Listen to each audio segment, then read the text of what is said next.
दिदी नमस्कार है। हामी यति बेला कलङ्की चोकमै छौँ।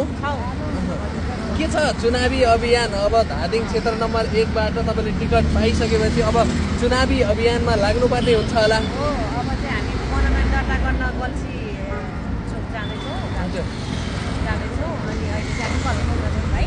हजुर अनि आज दर्ता हुन्छ, भोलिबाट गर्दैछौँ।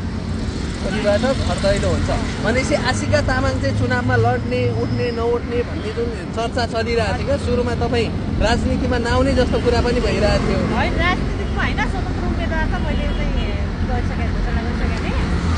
अनि त्यसमा चाहिँ अब स्वतन्त्र पार्टीबाटै जाउँ, एक्लै अब भन्दा पनि अब पार्टी भयो भने सङ्गठन हुन्छ, सङ्गठन भने धेरै मासमा चाहिँ अरू जोडिन पाउनुहुन्छ। धेरै आफूले राखेको कुराहरू चाहिँ त्यो जति पनि विकासको कुरादेखि लिएर भ्रष्टाचारको कुराहरूदेखि लिएर हरेक कुरामा चाहिँ बजेट पारिदेखि लिएर हरेक कुरामा चाहिँ संसदमा आवाज उठाउँदा अनि एकजुट हुनुपर्ने भए भएर अनि एक्लै त्यो लडेर त असम्भव देखियो।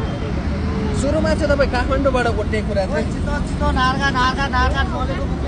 कुरा थियो। अब सबैजना आफ्नो आफ्नो ठाउँमा गएर चाहिँ देश बनाउने एउटा अभियान चल्यो, पेड चल्यो। त्यसपछि चाहिँ म पनि वाइ नट होइन, म पनि जानुपर्छ भनेर तपाईँ यहाँ काठमाडौँ क्षेत्र नम्बर 9 बाट अथवा 3-2 बाट भन्नुभएको थियो। हो 2 कि 9 भनेको अब 1 मा जानु।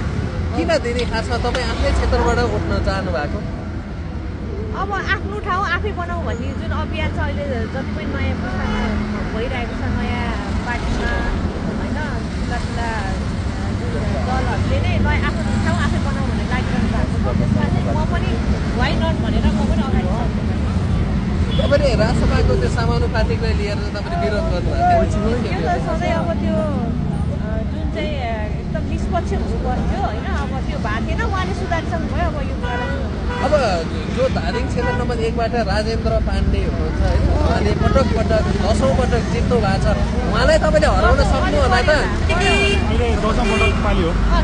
मेरो बाजेले नि भोट हाल्नु भयो उहाँलाई हो, पञ्चायतकालदेखि उहाँले भोट हालिरहेको। अनि त्यसपछि गएर मेरो बुवाले, अनि मेरो बुवा त बितेर गइसक्नु भयो। अब मैले पनि हालेको, अब मेरो छोराछोरी चाहिँ नहालौँ भन्ने मेरो इच्छा हो। भनेपछि तपाईँले राजेन्द्र पाण्डेलाई हराउन सक्नु होला त? धादिङमा एउटा किल्ला जमाएर बस्नु भएको व्यक्तिलाई।